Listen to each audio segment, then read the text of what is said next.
The encounter. The sixth moon of Proxima Centauri b was never meant to be habitable. Even after terraforming, Outpost Taurus remained a barely tolerable environment for human life, a frozen wasteland punctuated by violent magnetic storms and temperatures that could freeze exposed flesh in seconds. It was precisely why Marcus Reed had chosen it. 3 years into his self-imposed exile as a planetary surveyor, Marcus had built a life of precise isolation. The Interstellar Survey Commission needed brave or desperate souls to map the outer territories, and Marcus was decidedly the latter. His single-occupant habitat module sat nestled between 2 jagged ridges, sheltered from the worst of the elements but far from any semblance of civilization. Tonight, a Class 4 storm raged outside. The winds howled against the reinforced walls of his shelter, particles of ice and mineral dust scraping against the thermal shielding like phantom claws. Marcus sat at his compact workstation, processing geological data through his outdated equipment. The colony ship wouldn't arrive for another 18 months, and his reports would determine where they'd establish the first permanent settlement. A series of sharp beeps cut through the ambient noise of the storm. Marcus frowned, glancing at the proximity sensors. Nothing had triggered those alarms in months, not since a pack of indigenous ice wolves had wandered too close to his perimeter. "Computer, display external feed," he commanded, his voice rough from disuse. The screen flickered, struggling to capture clear imagery through the storm. Something moved at the edge of his security perimeter, something bipedal. Marcus leaned forward, squinting. Not human. No one else was supposed to be stationed in this sector. The figure stumbled, collapsing into the snow just 20 meters from his habitat door. "Damn it," Marcus muttered, already reaching for his thermal suit. Whatever, whoever, it wouldn't survive more than minutes in those conditions. Zipping up his suit and securing his helmet, Marcus stepped into the airlock. The exterior door slid open, and the full force of the storm hit him like a physical blow. He activated the emergency beacon on his belt, creating a lifeline back to his shelter, and pushed forward against the gale. The collapsed figure came into view through his faceplate, definitely not human. The body was slender, almost delicate, with limbs slightly longer than human proportions. What appeared to be clothing was little more than tattered rags, completely inadequate for the harsh environment. Most striking was the skin visible through the torn garments, a deep cerulean blue with intricate patterns of bioluminescent markings that pulsed weakly. Marcus knelt beside the fallen alien, quickly assessing. Still alive, but barely. He scooped the surprisingly light form into his arms and battled his way back to the habitat. Once inside with the airlock sealed, Marcus laid the unconscious figure on his medical cot. The alien was feminine in appearance, with features both familiar and utterly foreign. Her face was humanoid, but with more pronounced cheekbones and a delicately ridged forehead. Most remarkable were the markings, intricate patterns that glowed a soft blue-white, tracing along her visible skin like luminous veins. Marcus removed his helmet and gloves, retrieving his medical scanner. "Computer, run cynobiological assessment." "Unknown species," the computer responded flatly. "Bipedal humanoid. Evidence of cardiovascular system and respiratory functions. Internal temperature critically low. Immediate warming procedures recommended." Marcus pulled an emergency thermal blanket from his supplies and carefully wrapped it around the alien's form. Her clothing, if it could be called that, was unsuitable for any environment, let alone the frozen wasteland outside. It resembled ceremonial garb more than practical attire, with symbols etched into what looked like a synthetic fabric he couldn't identify. He activated the heating elements in the blanket and adjusted the habitat's environmental controls to a warmer setting. Then he waited, perched on his stool, watching her vital signs slowly stabilize on his scanner. Nearly an hour passed before her eyes flickered open. They were unlike any Marcus had seen, entirely black except for iridescent pupils that shifted color like oil on water. Those eyes focused on him, widening in what appeared to be fear. Marcus raised his hand slowly. "You're safe," he said, knowing she likely couldn't understand him, but hoping his tone would convey his intent. "You were freezing to death out there." To his shock, she responded in halting but understandable English. "Human," she whispered, her voice melodic and faintly accented.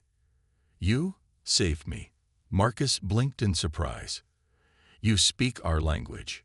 "Many languages," she replied, her glowing patterns brightening slightly. "Part of my function." She attempted to sit up, then winced, her markings flashing brightly for a moment. "Easy," Marcus cautioned, gently helping her recline again. "You're severely hypothermic and possibly injured." She looked around the cramped habitat, taking in the utilitarian furnishings and equipment. "They cannot find me here," she said urgently, gripping the thermal blanket tightly. "Who can't find you?" Marcus asked, a sense of unease settling over him. The alien girl's eyes shifted color again, turning a deep violet. "The Sentinels. They follow. They always follow." Marcus moved to his viewport, scanning the storm-ravaged landscape. "There's nothing out there but ice and rock. The storm would kill anyone trying to track you." "Not them," she insisted, her markings pulsing with what Marcus now recognized as anxiety. "They are not bound by such limitations." Marcus frowned. "What's your name? Where did you come from?" "There aren't supposed to be any non-human settlements in this system." She hesitated before answering. "I am called Lyra. I escaped from a vessel in orbit." Her fingers traced the intricate patterns on her arm. "These markings identify me as Estari. My people rarely interact with humans." Estari. Marcus had never heard the term, but his knowledge of alien species was limited to the common trading partners of Earth. "Why were you running from these sentinels?" Lyra's markings dimmed slightly. "Because I am something they cannot control." She looked directly at him, her shifting pupils seeming to pierce through him. "Something they fear." Before Marcus could question her further, his habitat's alarm system blared to life. The computer's voice cut through the wailing. "Unidentified craft detected in low orbit. Non-human configuration. Scanning planetary surface." Lyra sat up fully now, panic evident in her expression. "They've found me already." Marcus moved quickly to his control panel, bringing up the orbital scan. A ship unlike any he'd seen before hovered in the atmosphere, its design sleek and predatory. Not the bulky, practical shapes of human vessels, but something that seemed to shimmer against the backdrop of the storm clouds. "That's not a survey ship or colony transport," Marcus muttered, more to himself than to Lyra. "What exactly did you do to warrant this kind of pursuit?" "I existed," she said simply. Her markings had dimmed to almost nothing now, as if she were trying to hide even their glow. "And I refused what they demanded." Marcus made a quick decision. "Computer, initiate perimeter camouflage and suppress all non-essential power signatures." The habitat dimmed as it entered stealth mode, a feature Marcus had installed for the occasional electromagnetic storms that could overload systems. He turned back to Lyra. "We need to move you to the storage compartment under the floor. It's shielded, might hide your life signs if they have scanners that sophisticated." As he helped her to her feet, Marcus noticed something extraordinary. Where her bare skin touched his hand, the luminous patterns seemed to flow onto his own skin for a brief moment, creating an ephemeral connection between them. He pulled back in shock. "What was that?" he demanded. Lyra looked at him with something like wonder. "The empathic transference. It's never worked with other species before." She reached for his hand again, this time deliberately. Where their skin connected, the luminous patterns flowed between them like liquid light. "Your mind. It holds such sorrow, such loneliness." Marcus jerked his hand away, unsettled. "Stay out of my head." "I cannot read thoughts," she explained quickly. "Only emotional imprints. Connections." She studied him with newfound interest. "You are different from other humans I have encountered." The habitat trembled as something passed overhead, low and fast. Marcus helped Lyra to the hidden compartment, lifting the concealed floor panel. "Get in, stay quiet." She complied, but as he began to lower the panel, she caught his wrist. The glowing patterns briefly transferred again. "They will kill you for helping me," she warned. Marcus gave her a grim smile. Wouldn't be the first time someone's tried. He closed the panel and returned to his monitoring station. Outside, the storm had intensified, but something else now moved through it. Dark shapes, vaguely humanoid but too tall, too angular in their movements. They approached from the direction Lyra had come, methodical in their sweep pattern. Their forms seemed to shift and blur in the storm, making them difficult to track on his sensors. "Computer, identify approaching entities," Marcus whispered. Unable to identify. Biological components detected, but primarily synthetic construction. Sentinels, then. Marcus reached for the pulse rifle he kept hidden beneath his workstation. He hadn't fired it in anger since leaving Earth's military 3 years ago, but some skills never faded. The nearest sentinel stopped just outside his habitat's main entrance, its featureless head tilting as if listening. Marcus held his breath. The habitat's stealth systems were good, but not designed to withstand close scrutiny from advanced alien technology. For a long, tense minute, the sentinel remained motionless. Then, abruptly, it turned away, continuing its systematic sweep of the area. Marcus exhaled slowly. Whatever these things were, they hadn't detected Lyra's presence yet. But they weren't leaving either. They established a perimeter, settling into positions around his habitat at equidistant points. Waiting. Watching. Marcus knelt and opened the hidden compartment. Lyra looked up at him, her markings dimmed to nearly invisible. "They're still out there," he whispered, "setting up a perimeter. We can't stay here." "There is nowhere to go," she replied softly.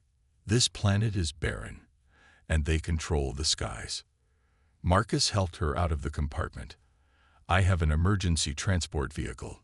Short range, but it can get us to the caverns in the northern ridge. Old lava tubes, heavily mineralized, might block their sensors." Lyra studied him, her shifting pupils reflecting the dim emergency lighting. "Why are you helping me? You know nothing about me or my kind." Marcus busied himself gathering supplies. Rations, medical equipment, weapons. "I know you were running from something that terrified you. I know those things out there aren't here to talk. That's enough for now." He paused, looking at her directly. "Besides, I've spent 3 years alone on this rock. A little company might be worth the trouble." For the first time, something like a smile crossed her alien features, and her markings brightened slightly. "You are unusual for a human." "So I've been told," Marcus replied dryly. He handed her a proper thermal suit, bulky but essential for survival outside. "Can you move in this?" She nodded, examining the unfamiliar garment before pulling it on with surprising ease. As she zipped up the front, she asked, "What if they catch us?" Marcus checked the charge on his pulse rifle and slid extra power cells into his pocket. "Then we find out just how good these sentinels really are." He moved to his console and initiated a sequence he'd hoped never to use. Total habitat shutdown and self-destruct. A 30-minute countdown began silently. Whatever happened, he couldn't leave his research and technology for these aliens to find. "We leave through the maintenance tunnel," he explained, sliding aside a panel near the thermal regulator. "It exits 50 meters south, behind the ridgeline. Should give us a head start while these things are focused on the main entrance." Lyra touched his arm, and again that strange connection formed between them, her luminous patterns briefly transferring to his skin. This time, Marcus didn't pull away immediately. He felt a strange warmth where they connected, and something else, a sense of resolve, of determination that matched his own. "Ready?" he asked. She nodded, her alien eyes now glowing with an inner light that matched her markings. "Lead, and I will follow." As they entered the narrow maintenance tunnel, Leaving behind the only home Marcus had known for 3 years, he couldn't shake the feeling that his life had irrevocably changed. Whatever Lyra was, whatever she could do that made these sentinels hunt her across the stars, he was now part of it. And somehow, despite the danger and uncertainty ahead, a part of him welcomed it. Flight through the wastes. The emergency transport vehicle was little more than a ruggedized rover with enhanced environmental shielding, not built for speed, but for survival. Marcus had modified it extensively during his years on Outpost Taurus, adding reinforced plating and a secondary power system that left minimal thermal signatures. As they emerged from the maintenance tunnel, the full fury of the storm crashed against them. Even through his thermal suit, Marcus felt the biting cold. Beside him, Lyra moved with surprising grace despite the bulky protective gear. Her alien physiology seemed better adapted to the harsh conditions than his own. "Stay low," Marcus instructed, guiding her toward the concealed vehicle bay nestled against the rocky outcropping. Those things might have thermal imaging. They crept forward, using the natural formations as cover. The sentinels remained positioned around Marcus's habitat, seemingly oblivious to their escape. For now, Marcus unlocked the rover with his biometric signature and helped Lyra inside. The interior was cramped, designed for a single occupant and equipment. He slid into the driver's seat and initiated the silent startup sequence. "They will detect engine heat," Lyra warned, her voice tense. "Not this engine," Marcus replied, engaging the electromagnetic drive. Unlike traditional combustion engines, the EM drive produced minimal heat, relying instead on contained magnetic fields to generate thrust. It was slower but nearly undetectable, perfect for their needs. The rover slid silently away from the habitat, hugging the contours of the land. Through the reinforced viewports, Marcus could see the sentinels still maintaining their vigil, their elongated forms unnaturally still against the raging storm. Then one turned, its featureless head swiveling toward their position. "They sense something," Lyra whispered, her markings pulsing rapidly beneath her suit. Marcus increased power to the drive, pushing the rover faster across the treacherous terrain. The northern ridge was still 5 kilometers away, a journey that would take precious minutes even at maximum speed. Behind them, the sentinel alerted its companions. They moved with unexpected speed, abandoning their positions around the habitat and converging on the fleeing rover's path. "Hang on," Marcus warned, swerving the vehicle sharply to navigate between jagged ice formations. The rover's suspension groaned under the stress as they bounced across the uneven ground. Lyra gripped the dashboard, her alien eyes fixed on the pursuing figures. "They're too fast on foot. How is that possible in this environment?" "Not entirely biological," the computer said. Marcus replied grimly. "Some kind of synthetic construct."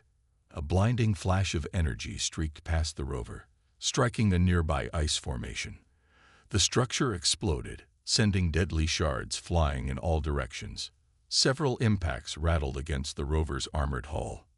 "They're armed," Marcus stated unnecessarily, pushing the vehicle harder. Another energy blast struck closer, rocking the rover violently. Warning lights flashed across the control panel. The rear stabilizer was damaged. "We can't outrun them," Lyra said, a strange calm settling over her features. Her markings had begun to pulse in a rhythmic pattern that somehow felt deliberate. "What are you doing?" Marcus asked, noticing the change in her demeanor. "Creating a diversion," she replied. Without warning, she pressed her palm against the viewport, and her luminous markings flared with intense brightness. The pattern seemed to flow through the material of the rover itself, spreading outward like liquid lightning. Behind them, the pursuing sentinels faltered, their movements becoming erratic. One stumbled, collapsing onto the frozen ground. "What did you do to them?" Marcus asked, amazed. "Electromagnetic pulse," Lyra explained, her voice strained. "My people can manipulate energy fields. It won't stop them for long. Their systems will recalibrate." She slumped back in her seat, clearly drained by the effort. Marcus took advantage of the momentary reprieve, steering the rover into a narrow ravine that wound toward the distant ridge. The towering walls of ice and stone would provide temporary cover from both visual tracking and energy weapons. "Your abilities," Marcus began, glancing at his alien passenger. "That's why they're hunting you, isn't it?" Lyra nodded weakly.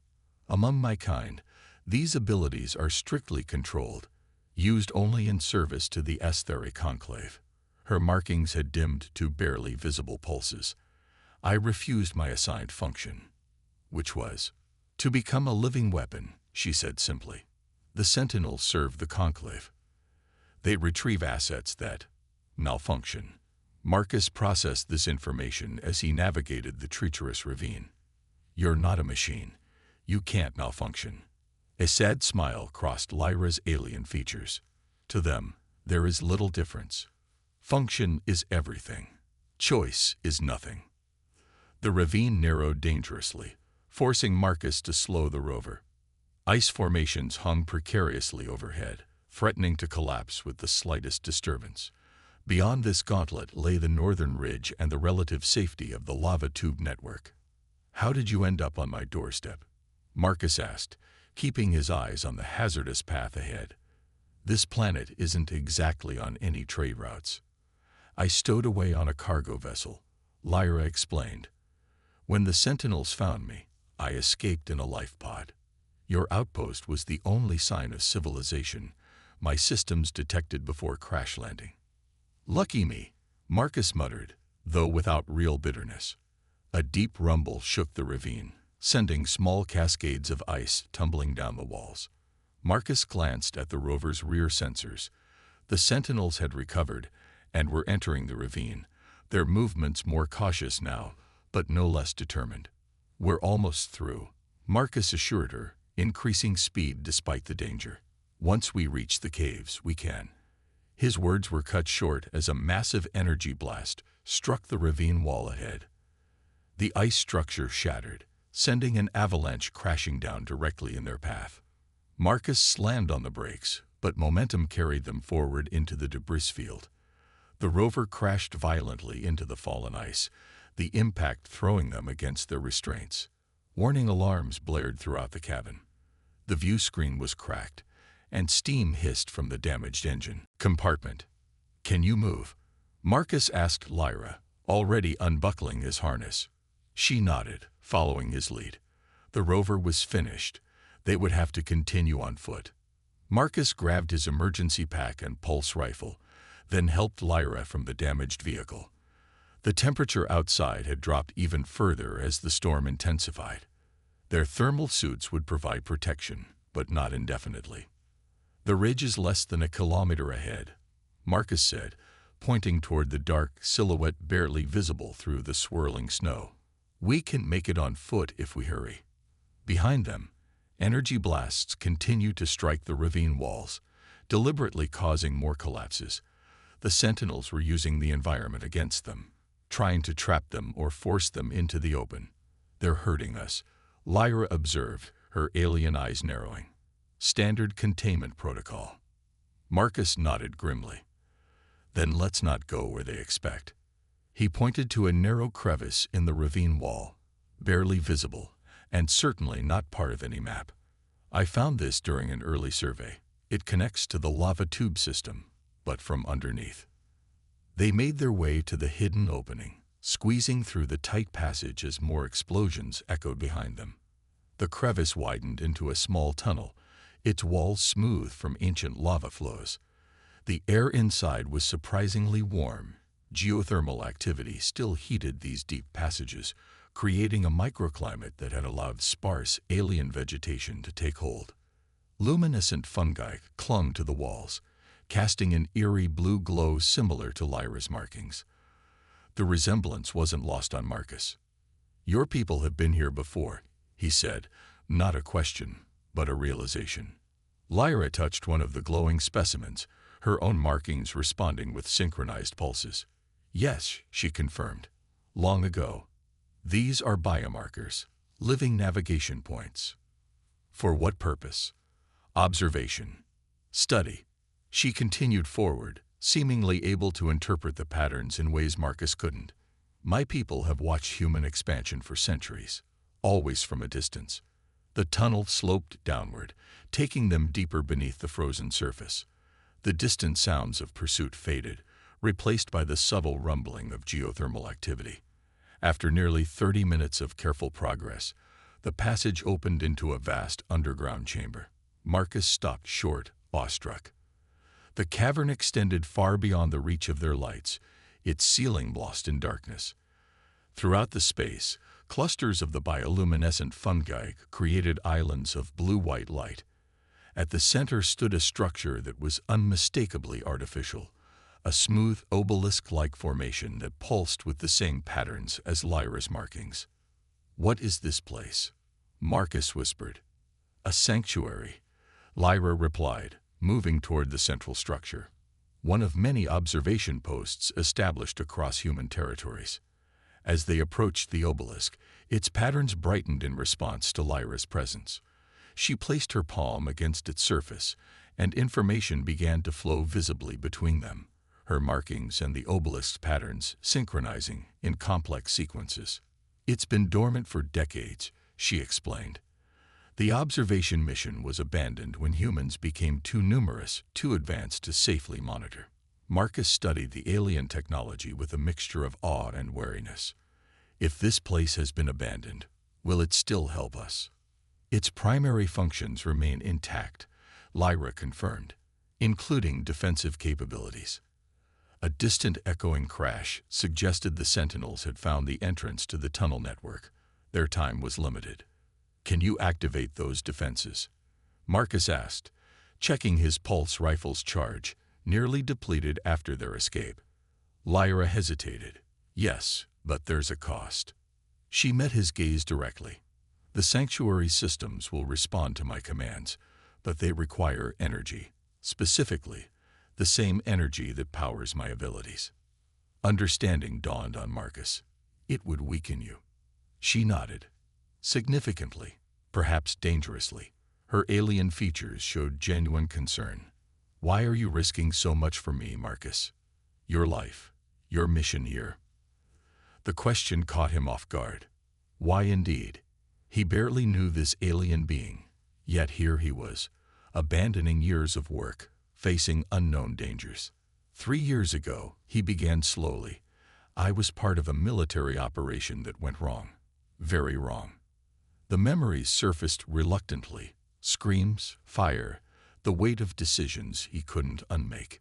"We were told the target was a terrorist cell." It wasn't.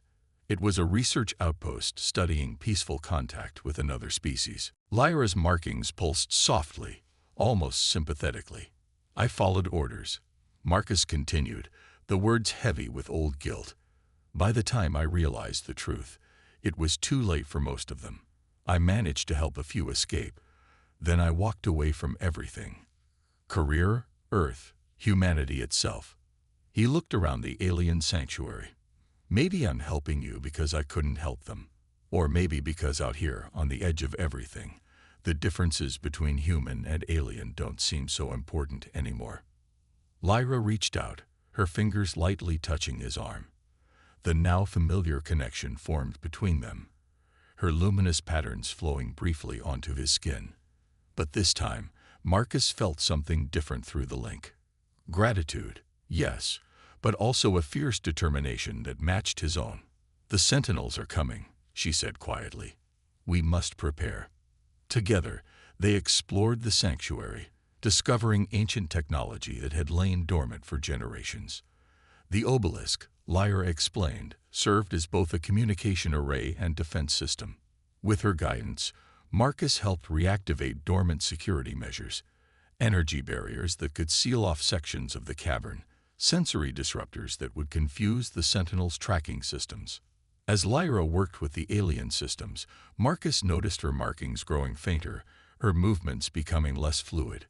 The energy expenditure was clearly taking a toll.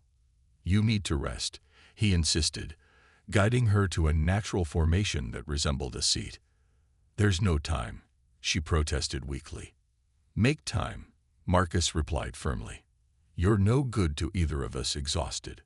Reluctantly, she said, "The Sentinels will have called for reinforcements by now. More will come." "How many?" Marcus asked, checking the cavern entrances. "As many as needed." She looked up at him, her alien eyes troubled. "You should leave, Marcus. Find another outpost. The sanctuary can sustain me until—" "Not happening," he interrupted.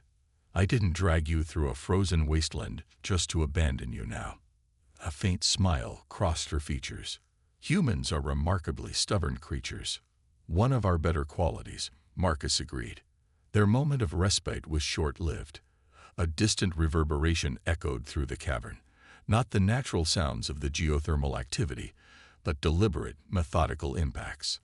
The Sentinels had found the main entrance to the sanctuary and were forcing their way in. Marcus helped Lyra to her feet. "Time to see if your defenses work." They retreated to the central chamber as the sounds of intrusion grew louder.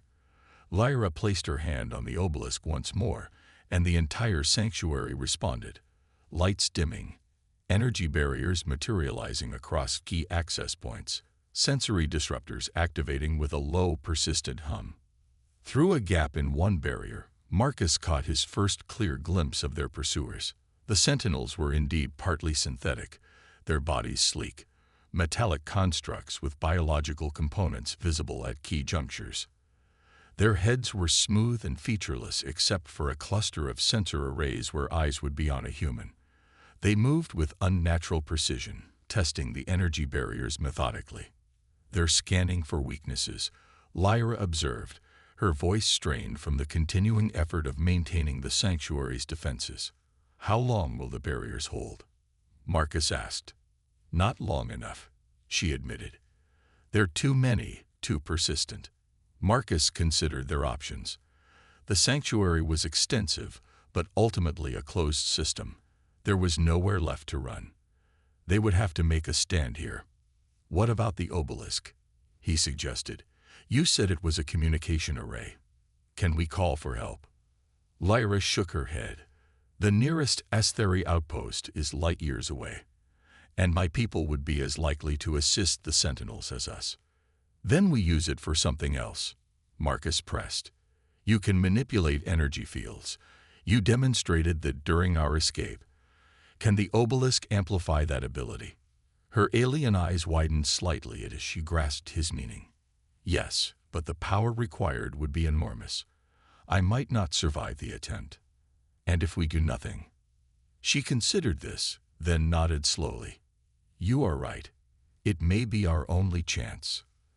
As they prepared for their desperate gambit, the energy barriers began to flicker. The Sentinels were breaking through. Marcus positioned himself near the entrance to the central chamber, pulse rifle ready despite its depleted charge. Lyra stood before the obelisk, her markings beginning to glow with renewed intensity as she synchronized with the ancient technology. The patterns on both her skin and the structure accelerated, creating complex, interweaving sequences of light that filled the chamber.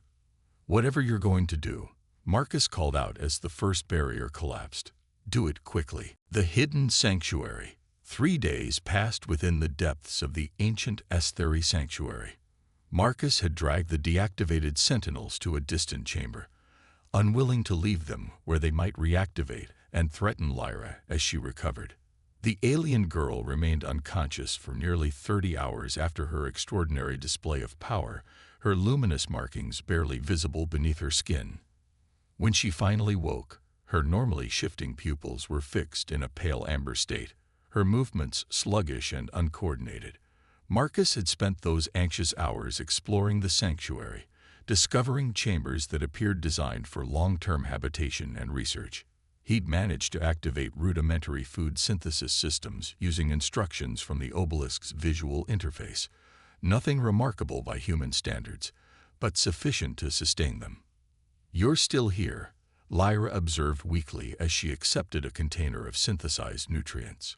They sat together in what appeared to be an observation room, surrounded by dormant equipment of alien design. "Where else would I be?" Marcus replied, monitoring her condition with his portable medical scanner.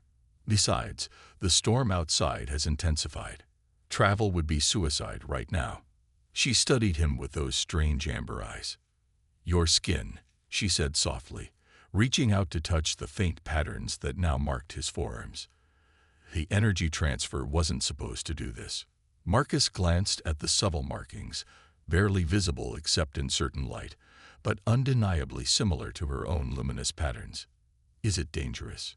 "Not dangerous," she said hesitantly, "but unprecedented. The connection between us has become permanent in some way." "Can you read my thoughts?" he asked, remembering their earlier transfers. "No, but I sense your emotional state more clearly now." She tilted her head, observing him with scientific curiosity. "You are concerned, but not for yourself." Marcus smiled slightly. "Good to know my privacy isn't completely compromised." He helped her to a more comfortable position against the curved wall of the chamber. Over the past days, he'd constructed a makeshift living area using materials from his emergency pack and items discovered throughout the sanctuary. "The Sentinels will return," Lyra said after finishing her meal. "What I did was temporary, an electromagnetic overload. Their central systems will dispatch replacements when these fail to report back." "How much time do we have?" She considered. 7 days, perhaps 10. Depends on how close their nearest outpost is. Marcus nodded, absorbing this information. "Then we use that time. Recover our strength. Plan our next move." "There is no next move," Lyra countered, frustration evident in her tone. "This sanctuary was abandoned because it's too close to human settlements. Its resources are limited, its defenses depleted after what I did." Her markings pulsed weakly with her agitation. "The Conclave won't stop hunting me." "Why?" Marcus pressed. "What makes you so valuable they'd send these things across space to retrieve you?" Lyra was silent for a long moment. Then, with visible effort, she stood and moved toward one of the sanctuary's dormant display terminals. Placing her palm against its surface, she activated a sequence of images, holographic projections that filled the center of the chamber. "My people, the Estari, have existed for millennia." She began as the projections displayed images of beings similar to herself. "We evolved to perceive and manipulate electromagnetic energy fields, a natural defense against predators on our homeworld." The images shifted, showing what appeared to be an advanced civilization. Structures of impossible geometry, technology that seemed to blend seamlessly with biological components. As we developed, this ability became the foundation of our technology, our society, our understanding of the universe. The projections displayed Estari interacting with energy fields, manipulating matter through controlled electromagnetic impulses. We discovered we could do more than simply defend ourselves. We could reshape reality at a fundamental level. Marcus watched, fascinated, as the holographic display demonstrated Estari abilities, manipulating gravity, creating protective fields, even altering the molecular structure of objects. "But such power requires control," Lyra continued, her voice hardening. "The Conclave arose as our governing body, establishing rigid protocols for how these abilities could be used." The images changed again, displaying a hierarchical structure with distinct castes and functions. Each Estari is categorized at birth, their abilities measured, and their future predetermined. We became obsessed with function over freedom. She paused, her markings dimming with what Marcus now recognized as sadness. "I was born into the highest caste, a resonator, capable of manipulating energy at levels beyond most of my kind. Such abilities are rare and valuable." "Valuable as a weapon," Marcus surmised. Lyra nodded. "The Conclave has observed humanity's expansion with growing concern. Your people are resourceful, adaptive, unpredictable. Some within the Conclave advocate for more direct intervention to guide human development along safer paths." The implications weren't lost on Marcus. "And you were meant to be part of that intervention." "I was to be joined with a Conclave elder," she explained, disgust evident in her tone. Our combined abilities would create offspring with enhanced capabilities, perfect tools for the coming conflict. Breeding program, Marcus said flatly. Nice. I refused. Her markings flared briefly with remembered defiance. I stole a shuttle and fled, but not before I accessed restricted archives. She manipulated the holographic display again, showing what appeared to be ancient interactions between humans and Astari. My people have interfered with human development before, subtle manipulations stretching back centuries. Marcus stood, moving closer to examine the historical projections. These look like ancient sites on Earth. Göbekli Tepe, Stonehenge, the Nazca Lines. Observer outposts, like this one. Lyra confirmed. Places where my ancestors studied humans, occasionally guiding their development through targeted interventions. Why show me this? Marcus asked. It's not exactly going to improve my opinion of your species. Because you need to understand what we're facing, she replied earnestly. The Conclave doesn't just want me back. They fear what I know, what I might reveal to humanity. The holographic display shifted again, showing what appeared to be a massive structure in deep space, a ring-shaped installation surrounded by smaller craft. This is the Conclave's primary observation post for this sector, Lyra explained. From here, they monitor all human colonies and outposts, including yours. Marcus absorbed this information, connecting dots that had previously seemed unrelated. The magnetic storms on this planet. They're not natural, are they? Lyra shook her head. A deterrent, making the environment hostile enough to limit human settlement while maintaining this observation post. And the Sentinels. Security constructs, part biological, part synthetic. Designed to enforce Conclave will without revealing our true nature to other species. Marcus paced the chamber, processing everything he'd learned. So we're facing an advanced alien civilization that's been manipulating humanity for centuries, has technology far beyond ours, and won't stop hunting you because you know too much. An accurate assessment. Lyra agreed with the faintest hint of what might have been humor. Perfect, Marcus muttered. Then, unexpectedly, he smiled. Good thing impossible odds are something of a human specialty. Over the following days, their unusual partnership deepened as they worked to strengthen the sanctuary's defenses. Lyra taught Marcus rudimentary aspects of Astari technology, how their systems responded to energetic impulses rather than physical interactions, how their communications operated across spectrums invisible to human perception. In turn, Marcus shared his military expertise, establishing fallback positions throughout the sanctuary's extensive network of chambers, creating improvised weapons from available materials. The pulse rifle was nearly depleted, but he discovered ways to adapt Astari energy conduits into rudimentary defensive tools.